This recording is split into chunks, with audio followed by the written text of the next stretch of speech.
సర్వేష్ ఇలా అడుగుతున్నారు. నా ఏజ్ 45. మా జాబ్లో ఎక్కువగా నిలబడే ఉంటాను. ఈ మధ్య కాళ్ళ నొప్పులు అనిపిస్తున్నాయి. ఎలాంటి డైట్ తీసుకోవాలి తెలియచేయండి. హలో సర్వేష్ గారు, జనరలీ కాళ్ళ నొప్పులు అంటే కొన్ని రకాల విటమిన్ డెఫిషియన్సీ మూలాన కూడా రావచ్చు. అండ్ ముఖ్యంగా మీరు ఎక్కువసేపు నిలబడి చేసే జాబ్ కాబట్టి probably end of the day అంటే జాబ్ అయిపోయిన తర్వాత కొన్ని రకాల స్ట్రెచెస్ చేస్తే కూడా మనకి కాళ్ళ నొప్పులు తగ్గచ్చు.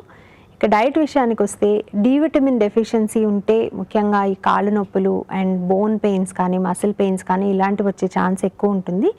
సో డి విటమిన్ డెఫిషియన్సీ ఉందేమో టెస్ట్ చేయించుకొని ఒకవేళ డెఫిషియన్సీ ఉంటే డాక్టర్ సలహాతో సప్లిమెంట్స్ యూజ్ చేయాల్సి ఉంటుంది. అలాగే సప్లిమెంట్స్తో పాటుగా కనీసం రోజుకి 20 నిమిషాలైనా కానీ ఎండకి ఎక్స్పోజర్ అవసరం అవుతుంది. అండ్ పొటాషియం కోసం బనానాస్ తీసుకోవడము, డైట్లో కొంతవరకు పొటాటోస్ తీసుకోవడం కూడా ఇంపార్టెంట్.